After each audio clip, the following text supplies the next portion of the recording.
The Galactic Council had sent 17 summons to the human delegation.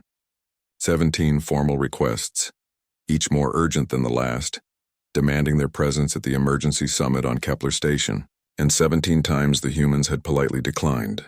Anna stood at the viewport of the Prometheus, watching the swirl of stars bend and twist as they dropped out of hyperspace. Her reflection stared back at her, sharp green eyes, auburn hair tied back in a regulation bun, and the silver insignia of Earth's stellar navy gleaming on her collar. "They're not going to be happy," Kevon said from behind her, his voice carrying that familiar mix of amusement and concern. He moved to stand beside her, his darker complexion and easy smile a stark contrast to her intensity. 17 missed meetings. That's got to be some kind of record. Anna allowed herself a small smile. Let them be unhappy.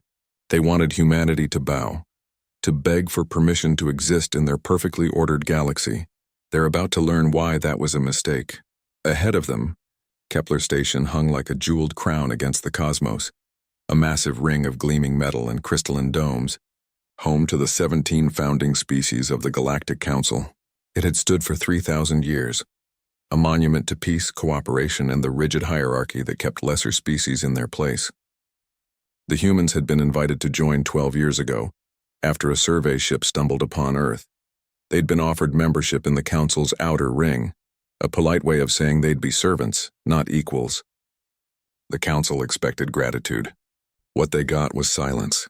"Contact from the station," the communications officer called out. "They're demanding we identify ourselves and state our business." "Open a channel," Anna commanded, moving to the captain's chair. "All frequencies. I want everyone to hear this." The view screen flickered to life, showing the assembled council members in their grand chamber. 17 species, each more alien than the last. Crystalline beings that chimed when they moved. Insectoid warriors with razor-sharp mandibles. Gaseous entities floating in containment suits. And at the center, High Counselor Vexthor, a towering reptilian whose species had dominated the council for centuries. "The humans finally grace us with their presence," Vexthor hissed, his forked tongue flickering with contempt. "After ignoring 17 summons, we should have you arrested for—" "You should be silent," Anna interrupted, her voice cold and precise. "And you should listen very carefully to what I'm about to tell you." The chamber erupted in outrage. No one interrupted the High Counselor. No one spoke to the council with such disrespect. Vexthor's scales flushed purple with rage. "How dare you? You primitive—" "Kevon," Anna said calmly, "show them why we didn't need their permission." Kevon's fingers danced across his console. Outside the viewport, space itself seemed to tear open.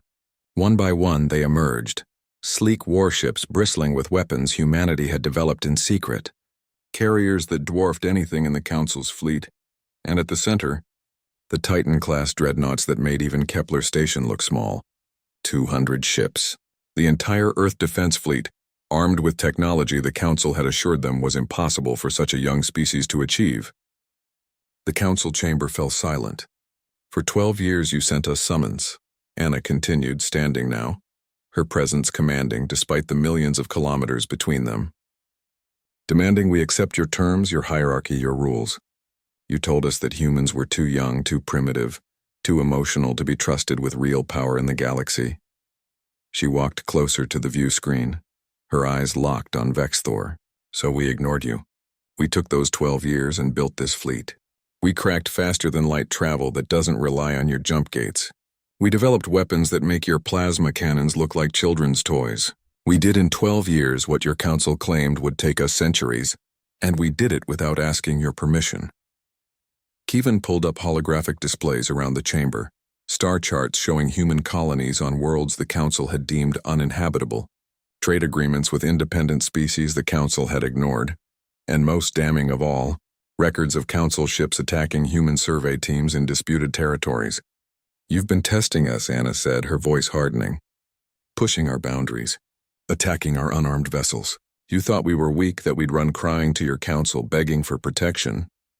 She leaned forward. "You were wrong. This is an act of war," one of the counselors shrieked.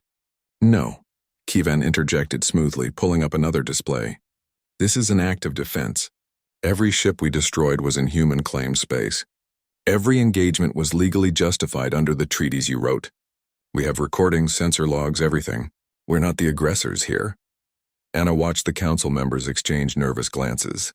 They'd been caught and they knew it. We're not here to destroy your council, she said, her tone softening slightly. Despite everything, we still believe in cooperation, in peace. But it will be peace between equals, not between masters and servants. She gestured to the fleet behind her. This is humanity's answer to your summons. We're here and we're not leaving. We're claiming our seat on this council. Not in the outer ring, but as equals. And if you refuse... She let the threat hang in the air, unspoken but perfectly clear. High Counselor Vexthor's scales had faded to a pale green.